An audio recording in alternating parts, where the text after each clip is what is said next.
بسم الله الرحمن الرحيم. الحمد لله والصلاة والسلام على رسول الله محمد وعلى آله وصحبه ومن والاه. برجێنە خوا بارانی هەرچی فەیز و ئیحسانە لەسەر ئەو باعیسی خەڵقە و گوزیدەی جەمعی ئەکوانە دەمی سوبحی ئەزەلدا کە هەتا شامی ئەبەد بڕژێ بە خوڕەم بێنە وەک تاو وەکو تاوی بەهارانە. سەرەتا و پێش هەموو شتێک سڵاوی خوای گەورەتان لێبێ. زۆر سوپاس بۆ ئامادەبوونتان و سوپاس بۆ ڕێکخراوی گەشەپێدانی قوتابیان کە زۆر کات ئەم زەحمەتە پیرۆزانە کێشن بۆ ئەوەی کە بتوانن پەیامێکی جوانتر و ڕۆحانیانەتر بگەێنن بە ئێوەی ئازیز و خۆشەویست. من وێڕای دەستخۆشیم بۆیان دوعای خێرم هەیە لە خزمەتیانە و ئینشاءالله خوای گەورە موفق و سەربەرز و سەرکەوتویان کە. هەندێک شت هەیە خۆشەویستان، ئەوەندە دانسقەیە، ئەوەندە دەگمەنە کە بە هیچ شتێک نرخەکەی دیاری ناکرێ. لە مەجلیسی شەمسی تەبرێزیە کابرایەک تۆزی خۆی فش کردەوە بۆ مستیلەی کە لە دەستایەتی، مستیلەکەی گران بەها بوو، وتی خەڵکینە بڕواتان هەبێ ئەو مستیلەی کە منەوە تا لە دەستمایە هیچ شتێک لەو بە قیمەت و بە بەهاتر نییە. شەمسی تەبرێزیش هەڵیایە وتی هەی گێلی نەفامی ئەحمەق، جارێ پێش هەموو شتێ هەر ئەو پەنجەیەی کە مستیلەکەی تایە لە خودی مستیلەکە بە قیمەتترە. ئێمە ئیشکال لە ژیانکردنمانە لەوایە ناتوانین وەکو پێویست قیمەت بە شتانە بین کە لە چواردەورمانە هەن. بەڵام کاتێک ئەم بابەتەی کە لە چواردەورمانایە و ئێمە قیمەت و بەهایەکمان پێ نەبەخشی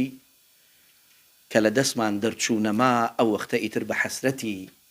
ئەو شتەی کە لە ژیانمانە نەما ئاخەڵە کێشین و شەوانە بێقەرار و ڕۆژانە بە بێحاڵی بەڕێەکەین. هەروەکەوەی کە خیام ڕوو ئەکاتە مەیفرۆشان و ئەڵێ ئەی ئەو کەسانی کە مەیەفرۆشن، ئاخر پێم بڵێن چ شتێک لەمەی بە قیمەتترە وەک ئەوەی کە لە مەیەکە بە قیمەتترە هەتا بێن بە چەند پارەیەشی وەک وەڵێکەم و کورد بیفرۆشن. ئەو هەڵبەتە مەبەستی ئەو مەیە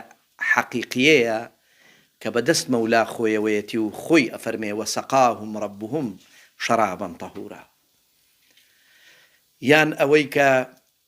مەولانا ڕوئەکاتە یوسف و براکانی یوسف و پیان ئەڵێ ئاخر ئێوە کە یوسفتان فرۆشت پێم ناڵێن چ شتێکتان بە قیمەتتر لێ یوسف بەو پارەیە کڕی؟ یا ڕووەکاتە گوڵفرۆش و ئەڵێ ئەی گوڵفرۆش، ئێوە وەختێک گوڵە فرۆشن پێم ناڵێن بە پارەی گوڵەکە چ شتێک بە قیمەتتر و جوانتر و بە ئەرزشتر لەو گوڵەی پێکڕن؟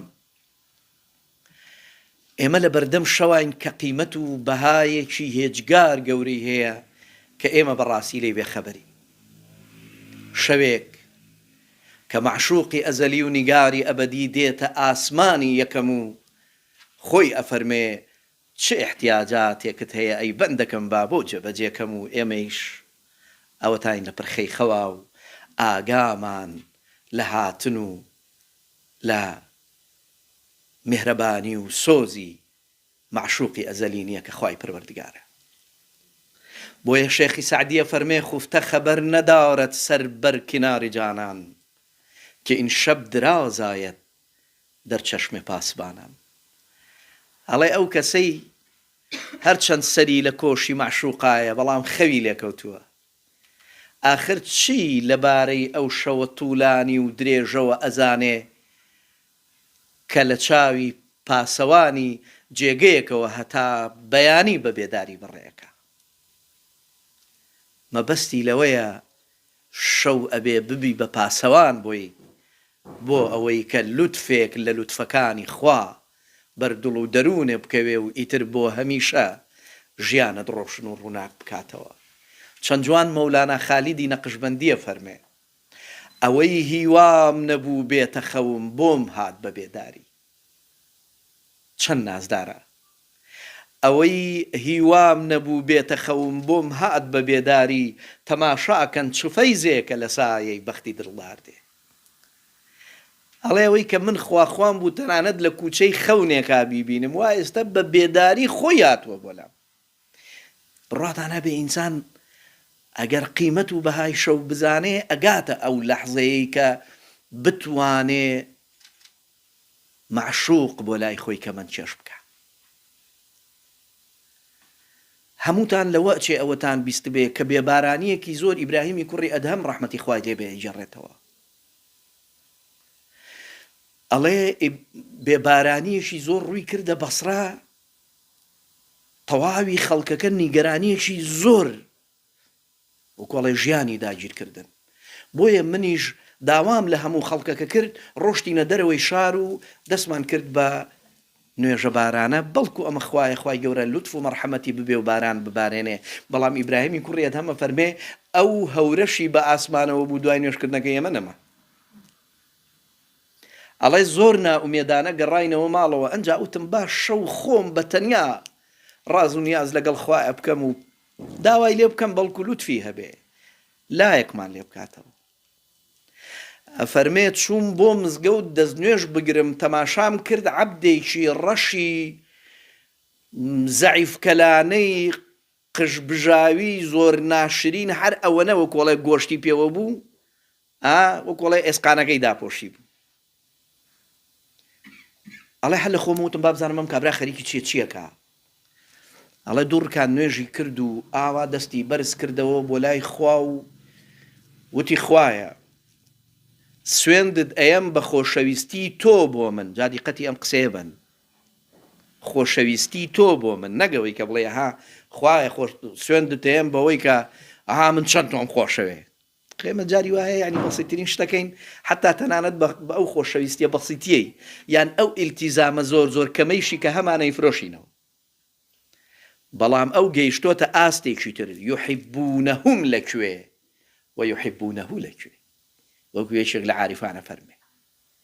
ئەخی یحبهم زۆر جیاوازە یحبهم ويحبونه ئەوەی خوا کە کەسێکی خۆش ئەوێ زۆر زۆر گەورەتر و فراوانتر و بە چێشتر و بەتامتر و فراوانترە وەک لەوەی کە ئێمەیەک ئەومان خۆش بێ بۆیە ئەڵێ خوایە سوێندت ئەدەم بە خۆشەویستی تۆ بۆ من ئەگەر منێ خۆشەوێ باران ببارێنە ئەڵێ قسەکەی تەواو کرد و تەواوی نەکرد و هەڵسا خۆی بپێچێتەوە بڕوا ئەڵێ هەورێکی ڕەش ئاسمانی شاری بەسڕەی داگرت و بارانێکی هێجگار بەخوڕباری ئەڵێ منیش زۆر سەیرم لێ هاو ئیبراهیمی کوڕی ئەدهەم یەکێکە لە وەلیەکانی خوا یەکێکە لەو کەسانەی کە زۆر لە خواوە نزیکە ئەڵێ زۆر سەیرم لێ هاو باشە ئەمە کێ ئەوە نێوانی لەگەڵ خوایە خۆشە بەم شەوە ئاوا مناجات لەگەڵ خوایە ئەکا و خوای گەورەش فیلحال داواکاریەکەی جێبەجێەکە ئەمە کێ من نازانم لە ناو بەسڕەیە هەیە ئاوا دەرەجاتی لە من بەرزترە ئەڵێ دوای کەوتم زانم بۆ شوێ چێ خۆی کرد بە ماڵی یەشێک لە تاجیرە گەورەکانی شاری بەسڕەیە ئەڵێ ئەو شەوە هیچم پێ نەکرا بەڵام بۆ بەیانی بەعزرەتەوە بووم یەکسەر ئەوەڵی سۆبح چوون بۆ ماڵی تاجیرەکە و پێم وتم تۆ عەبدێکت هەیە من حەزەکەم بەڕاستیە و عەبدەت لێ بکڕم ئەڵێ ئەویش تەواوی عەبدەکانی پیشانم سەیرم کرد هیچیان ئەو نەبوون وتم نەوەڵا ئەمانە ئەو نین وتی ئۆ کابرا شومە گرینۆکە ناشرینە نەڵێ کە لە سوچێکا 24 ساعت دایمە خەریکی گریانە پێم وتم وڵا با بیبینم حەزەکەم بیبینم ئەڵێ کاتێک کە هێنایان سەیرەکەم بیلفعل ئەوە بوو پێم وت وەڵا ئەمەیە کورەوتی کاکە ئەمە شومە مەیبە لەگەڵ خۆتەوە خە ماڵی وێرانەکە ئەمە دایمە خەریکی وەکوڵێ ها کڕوزە کڕوز و گریان و لاڵانەوەیە نازانن لەگەڵ معشوقی ئەزەلی و نیگاری ئەبەدی حەزرەتی حەقا بە بەردەوام لە مناجاتایە ئەڵێ وەڵا بردم لەگەڵ خۆما لە ڕێگا پێم وتم ئەرێ تۆ چوزانی خوا تۆی خۆشەوێ وا یەکسەر سوێنی خواتدا بۆ ئەوەی کە باران ببارێنێ و ئەم جۆرە قسانە کە گوێم لێ بوو تۆ بەچی گەیشتووی بەمە؟ هەڵە ئەویش ئاوا سەیریشی کردم وتی بۆ یعنی تۆ ئاگاو لێی بوو؟ ئاگاد لەم ڕاز و نیازە بوو کە من ئەم کرد؟ ئەڵێ ئەویش وتی ئارە وەڵا ئاگام لێی بوو. ئەڵێ دەتخوا با بچینەوە بۆ مزگەوتەکە. ئەچنەوە بۆ مزگەوتەکە بە هەمان شێوە دەست نوێژە گرێ و دوو ڕکات نوێژەکە دەستەکانی پڕ دەکاتەوە بۆ خوا ئەڵێ خوایە ئەمە ڕاز و نهێنیەک بوو، ئەمە جوانیەک بوو لە نێوانی من و تۆیە کە بە یەکتریمانەها ڕازی عاشق و معشوق زۆر مهمە ئینسان پێی بکە. ئەڵێ ڕازی عاشق و معشوق بوو لە نێوانی من و تۆ، کەس پێی نازانی، ئینسانەکان پیان نازانی هەتا ئەوەی کە لێمان تێک بن. خوایە سوێن تێم بە خۆشەویستی تۆ بۆ من هەر ئێستا ڕۆحم بکەش. ئەڵێ قسەکەی تەواو کرد و تاوینەکە چوە سوژدە و گیانی دەرچوو. هەر لە شەودایە کەوا ڕێدرێ ئەهلی نیاز، ڕازی دڵ ئیفشا بکەن خەڵوەتگەهی خاسانە شەو. بەڕاستی خەڵوەتگەی خاسان ئەگەر ئەتەوێ خاسانی لای خوابی شەوت نورانی و ڕۆژت ڕۆحانی بکە. ئەگەر ئەتەوێ بە گەنجی پڕ لە گەوهەر و گەنجینەی گران بەهای ژیان بگەی شەوان بڕۆ خەڵوەتەوە. ئەم عاریف و شاعیرانەی ئێمە بەگاڵتە ئەوەندە باسی جوانیەکانی شەویان نەکردووە چونکە لە شەوا شتیان دەستکەوتووە. شەوەن خەڵوەتەن ماڵ بێ ئەغیارن، عالەم گردوتەن دۆست خەوەردارن. کاتێ مەولەوییان تەشریفەبا بۆ لای شێخ عەبدوڕەحمانی خاڵس بۆ کەرکووک لە وەختێک کە ئاگا شەوە تەماشا ئەکا بە دیاری فتیلەیەکەوە خەریکی مناجاتکردن و ڕاز و نیازکردنە لەگەڵ معشوقە. ئەویش هەر کە ئەیبینێ ئەم دوو دێڕەی بێسارانی بۆ ئەڵێ شەوەن خەڵوەتەن ماڵ بێ ئەغیارن، عالەم گردوتەن دۆست خەوەردارن. ئەڵێ شەوە خەڵوەتە و تەنها خۆت و یار، تەنها خۆت و معشوق، هیچ کەسێکی تری لێ نییە. ماڵیش بێ ئەغیارە. ئەغیار هەتا لە ناو دڵ و دەروون و ژیانی خۆتا دەرنەکەی بڕواتان هەبێ بە وەصڵ و لیقای معشوقت ناگەی. هەر ئەوەی کە تەشبیه نەبێ کوڕ و کچێک تازە ئەچنە ژیانی هاوسەرێتیەوە، ئاخر وەختێک کە ژوورێکیان بۆ تەرتیب ئەکرێ یان هەر جێگەیەک بۆ ئەوەی کە ئەوان ویساڵیان بۆ دروست ببێ و بگەن بە یەک، نامەحرەم ڕێگە ئەیەن بێتە ژوورەوە، نامەحرەم ڕێگە نایرێ. بۆیە ئەم حاڵەتە لای عاریفان ئەوەیە کە ئەبێ هەرچی غەیرەیە بەخوا لە دڵ و دەروون و ژیانە و بیکەیتە دەرەوە، ئەنجا معشوقیە بۆ وەسلی تۆ، معشوقیە بۆ ئەوەی کە بە دیداری تۆ بگا. من جارێکی تریش باسی ئەوەم کرد کە مەولەوی چەند جوان باسی ئەو حاڵەتەکە ئەڵێ ئاخ پەی خەڵوەتێ بدیام وە بێخەم، ئاخ پەی خەڵوەتێ بدیام وە بێخەم، سیوای تۆ دیم نەدیدام وە چەم. پەی دیدەنی تۆ کام خەڵوەت سازۆ، توی دیەی چمبی مردم نمازۆ. ئەڵێ باسکردنەکە لە خەڵوەتە هەتا ئەغیارەکە دەرنەکەی تۆ ناتوانی بگەی بە ویساڵی یار. ئێستا باش لە خزمەتانە ڕوون یەکەمەوە ئەغیار یعنی چی. مەولەوی ئەڵێ ئای خۆزگە لە ژوانێکا من و تۆ بە یەک ئەگەیشتین بەس خۆم خۆ هیچ کەسێکی تری لێ نەبوایە. مەولەویە فەرمێ ئاخ پەی خەڵوەتێ بدیام وە بێخەم، بە بێخەم لە خەڵوەتێکا لە ژوانێکا بە خزمەتی تۆ بگەیشتمایە، سیوای تۆ دیم نەدیدام وە چەم. ئەڵێ غەیری تۆ هیچ کەسێکیشم بە چاو نەبینایە، بەس تەنها تۆم ببینایە. بەڵام هەر خۆی جوابی خۆیاتەوە مەولەوی ئەڵێ پەی خەڵوەتت کام پەی دیدەنت کام خەڵوەت سازۆ، ئەخر من بۆ بینینی تۆ چ خەڵوەتێک سازکەم، چ ژوانێک سازکەم کە تەنانەت ئەم چاوە مادیەی من مزاحمە ئەم چاوەش ڕێگرە لەوەی کە مەسەلەن چونکە چاوی ئەم دنیاە ناتوانێت چاوی ئەو دنیا دەرەکە یعنی یا قورئانە فەرمێ لا تدركه الأبصار وهو يدرك الأبصار يعني ئەم چاوە ناتوانێت ئەو شتە ببینێ کە ئەبێت چاوی تری بۆ قەرزکەی بۆیە ئەفەرمێ من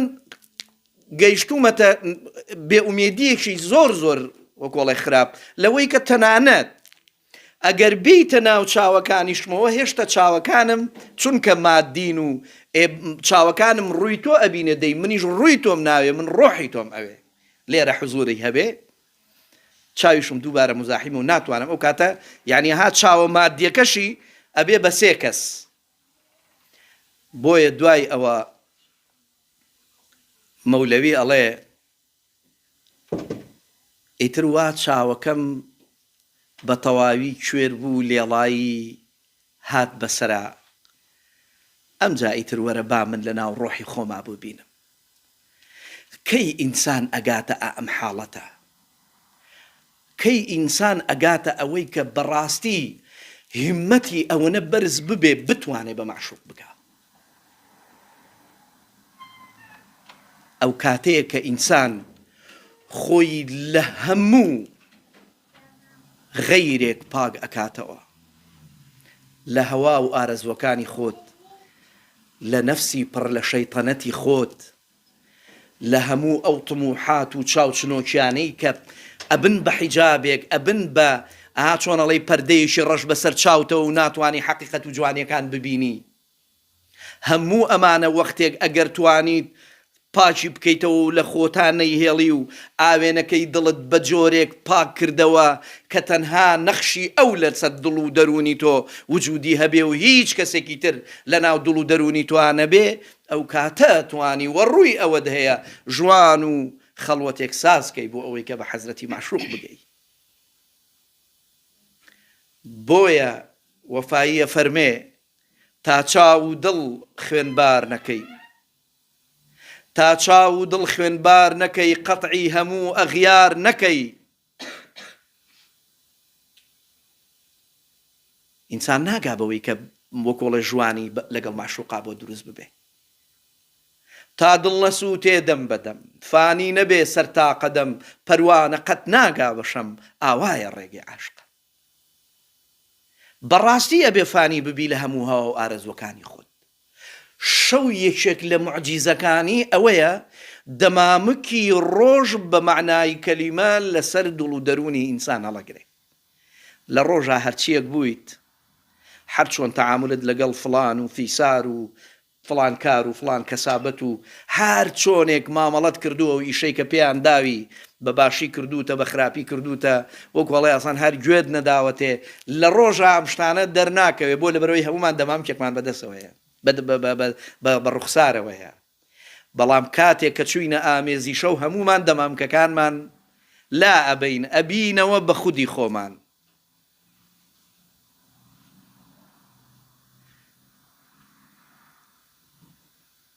شەو کەسێ پرسی لە خۆ دەرخستنی پەروانە شەو ئەو وتی ناتێگەیشت و تەجربەی مەردانە شەو هەر سیابەختانی عیشقە مەزهەری نووری هودان شەو نەبێ ئەستێرە مەستورن بەکەم مەڕوانە شەو ئەم سیا ڕۆزی منە پۆشیوی عیبی کەسان ئاشکارە سەتری ئەحواڵی گوناهکارانە شەو ئینسان کاتێ لە شەوا خۆی و تۆ ئەتوانی لە ڕۆژا یەک دنیا ڕیاکاری و ڕیابازی لەگەڵ چوار دەورەکەتا بەکاربێنی بەڵام کاتێک کە خۆت و وەکوەڵەیە ها خۆتی تەنها لەگەڵ معشوقا دەستی نزا و پاڕانەوەی خۆت بەرزەکەیتەوە ئەو کاتە تێگەی لەوەی کە بەڕاستی هیچ شتێک هیچ وەکوەڵەیە ها حاڵەتێک لەوە خۆشتر نییە ئینسان بگا بە حەقیقەتی وجودی خۆی بناسێ شەو تەنها وا ئەکا کە ئینسان بگا بە حەقیقەتی خۆی و لە تەواوی ئەو دەمامکانی کە لە ڕۆژە لە خۆی وەکوەڵێ ئەها چۆنەڵەی بار کردووە لێی بکاتەوە بۆیە نالی شتێکی زۆر جوانی هەیە ئەفەرمێ خۆشترە عوزری گوناهکاران لە سەد زیکری ڕیا، خۆشترە عوزری گوناهکاران لە سەد زیکری ڕیا، ئەم بە نەرمی عەفوە عەفوە ئەو بە توندی عەفعەفە. داوە شعرێکی زۆر بەناوبانگ و جوانیەتی، ئەوەی کە ئەڵێ حەلقە دەرگوشی کەفی ڕەنگینی تۆیە ئەو دەفە، با نەناڵێ لەی مەدە عن لەطمیهی کوفی الکەفە، نەی کە ساحب سڕە سەرتاپا بە ئەمری کونکونە، باطنی قفقف على سڕی بە ظاهر قەفقەفە. خۆشترە عوزری گوناهکاران لە سەد زیکری ڕیا، ئەم بە نەرمی عەفوە عەفوە ئەو بە توندی عەفعەفە. شەو خۆت و معشوق دانیشتووی هاوە خوایە فڵانە گوناهم کرد، فڵانە وەکوڵێ کاری نابەجێم کرد، ئەوەم کرد ئەوەم کرد ئەوەم کرد، ئەڵێ ئەم عوزر هێنانەوەی خوایە چی بکەم، وەڵڵاهی ئیتر عەبدی تۆم و لاڕێم و بەعزێ جار ئاوا ئیترە کەومە کۆمەڵێ هەڵەوکەم و کورتیەوە، خوایە تۆ خوایەکی گەورە و بە بەزەیی و میهرەبان و بە سۆزی، خۆت بە ڕەحم و مەرحەمەت و بە لوتفی خۆت بمبەخشە و داوای لێبوردنی لێکە. ئەڵێ ئەمە لای خوا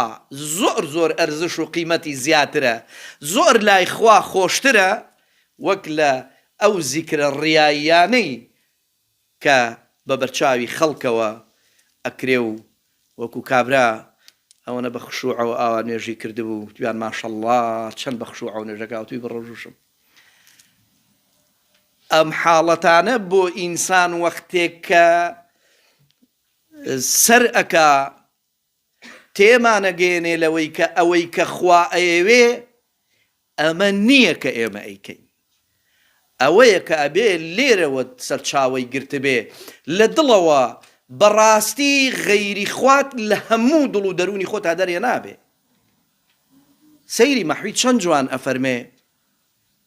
لە دڵدا خەڵک و خوا بوو فائیدەی چی کە دەمپڕ بێ لە ئیاکەوە ئیاک. ئێمە بە بەردەوامی ئەڵێن ئیاکە نەعبود و تەنها تۆ ئەپەرستی، بەڵام بەخوا لەگەڵیشیا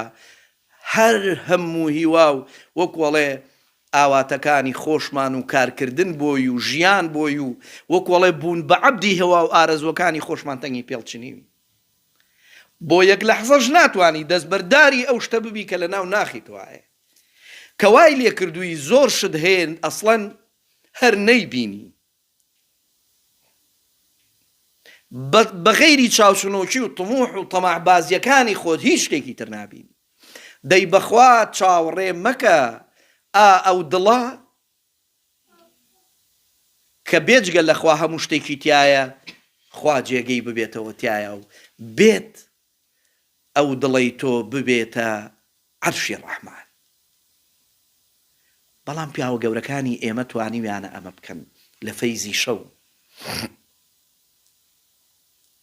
بەهۆی شەوەوە توانیویانە زیاتر و زیاتر لە خوا نزیک ببنەوە. هەڵبەتە ئەمە معنای ئەوە نییە خۆشەویستان وا بزانن کە ئیتر ئەبێ شەو هەمووی لە گۆشە نشینی و ڕۆژت هەمووی لە وەکوەڵێ خەڵوەتێکا بەسەربەری. نەخێر، نالی زۆر جوان باسی ئەم بابەتەی کردووە، ئەڵێ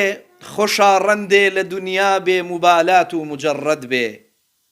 بە ڕۆژ زیندەی جەماعەت بێ بە شەو مات و مجەڕەد بێ. ئەڵێ ئەگەر بڕیارە تۆ ڕەندی یان دێوانە و عاشقی معشوقی ئەزەلیبی، ئەڵێ خۆزگەم بەوانەی کە چۆنن لە دنیا بێ موبالات و مجەڕەد بێ. ئەسڵەن هەیە دێوانە حاڵ هەیە دنیا ئەسڵەن هیچ ئەرزش و قیمەت و ئەعتیبارێکی نییە لای، یعنی دنیای نایەوە بە کۆڵیا لە پێناوی ئەم دنیاە مەسلحەتێکی بچووکی تاکە کەسی دڵی هاوڕێکەی بڕەنجێنێ،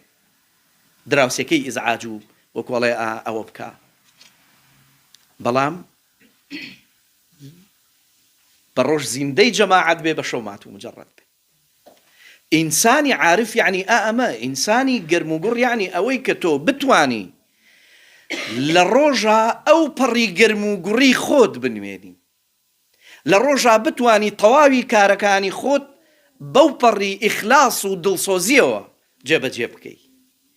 بەڵام ئەگەر ڕاستەکەی وەکو مەحویە فەرمێ خەڵوەتگەهی خاسانە شەو، ئیتر ئەتوانی لە شەوە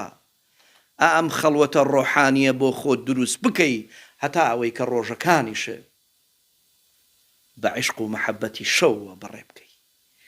واد لێ بێ شەو ئەوە نا کاریگەری لەسەر دڵ و دەرونی تۆ دروست کردبێ بەزەیی و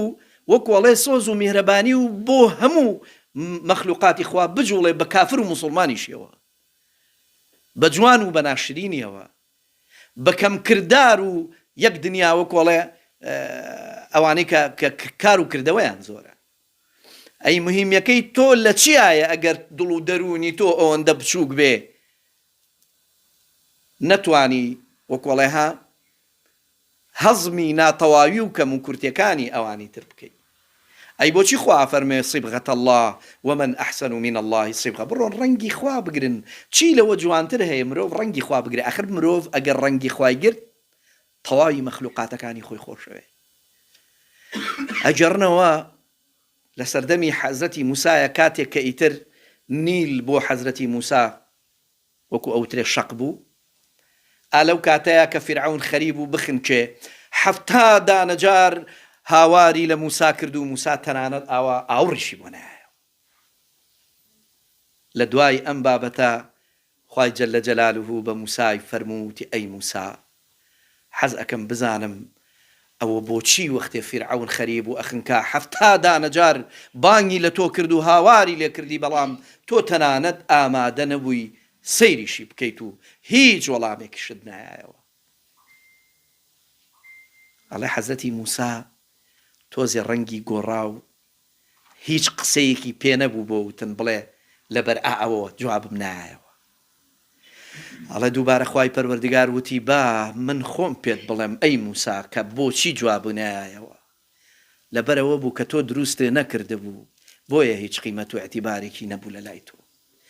سوێن بە گەورەی خۆم ئەگەر هاواری لە من بکردایە فیلحال ڕزگارم مەکرد. ئەگەر ئینسان نەگاتە ئەوەی کە ئەم ڕەنگی خوایە بگرێ و ببێتە مرۆڤێکی خوددا ڕەنگ، چۆن ئەتوانی خێر و خۆشی لە دڵ و دەرونی خۆتەوە کە پێی گەیشتووی بیدەی بە بەرامبەرەکەت؟ چۆن ئەتوانی وەکوەڵێ زیندانی ژیانی دنیا لەخ بۆ خەڵکی بکەی بە گوڵستان؟ چۆن ئەتوانی وەکو شێخی شەمسەدینی تەبریزی کە فەرموویەتی ئێمە زیندانمان وەکو گوڵستان وایە ئاخۆ بێ گوڵستانمان چۆن بێ؟ چۆن ئەتوانی وەکو شێخی سعدی بڵێیت لە ناو زیندانە لەگەڵ دۆستان بی وەک ئەوە وایە لە گوڵستان بی؟ چۆن ئەم حاڵەتە و ئیحساسە بۆ دروستە بێ لەگەڵ چواردەورەکەی خۆتا؟ ئەم پیاوانە توانیویانە بە معنای کەلیمە عشق و خۆشەویستیان بۆ تەواوی مەوجوداتە بێ لەبەرەوەی کە بەدەستکرد و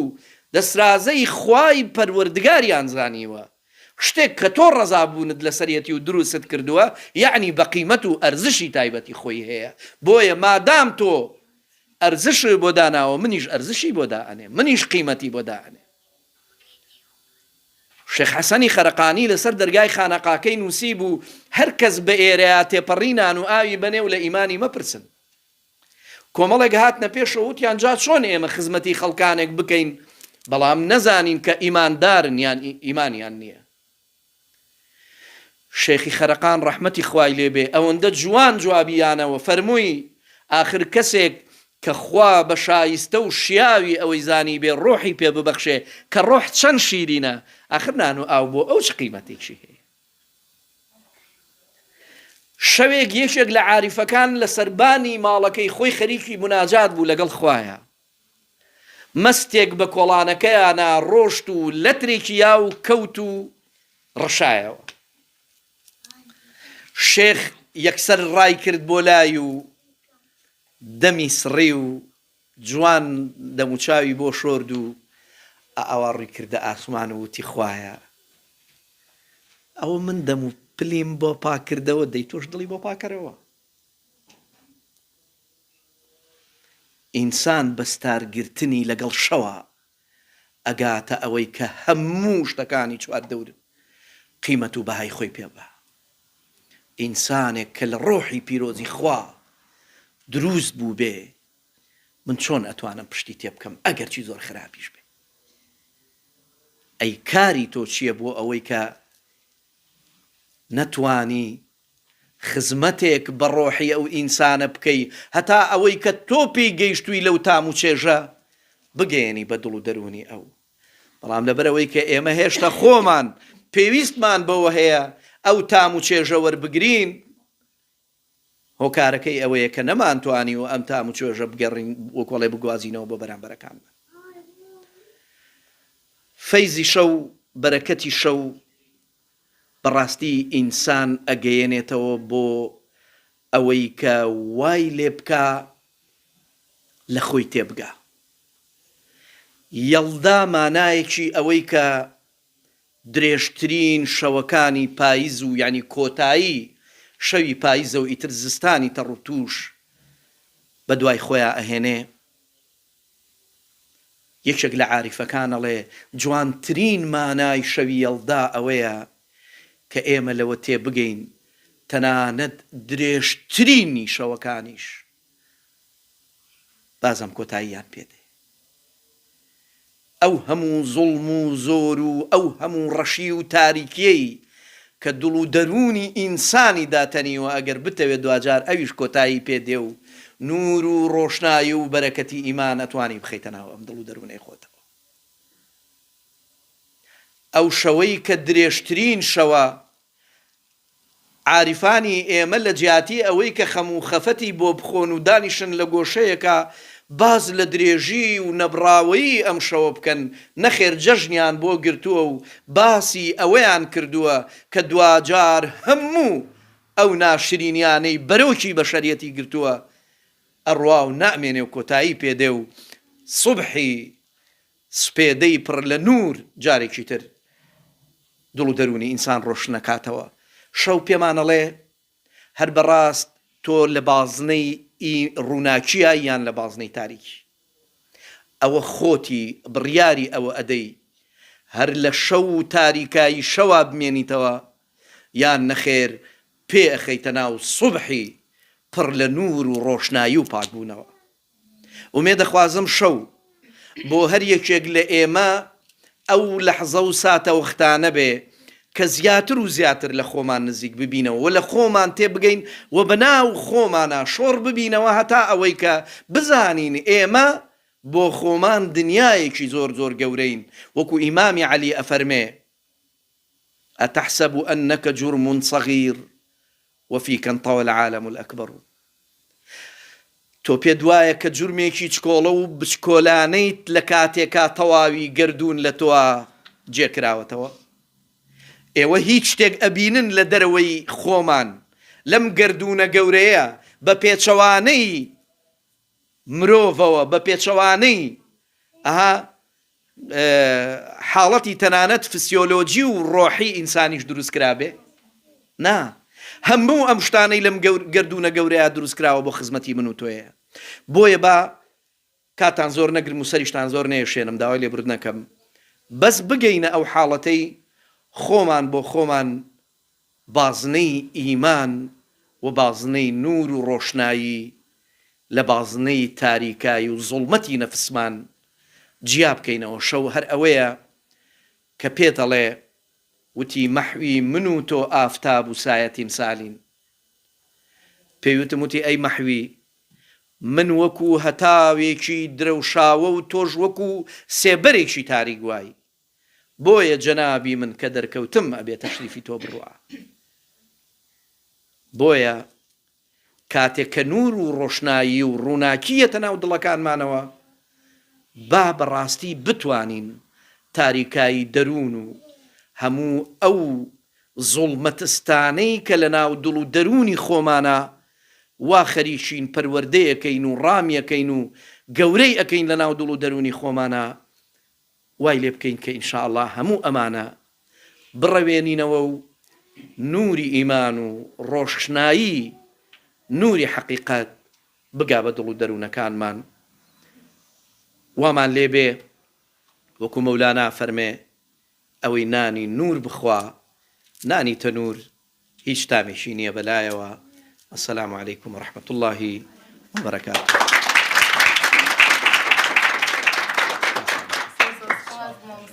بابەتە ئیمانی پرسێژەکەی دەستەکان خۆش بەخوا دووەرە پاداشتی بەخێر بداتەوە.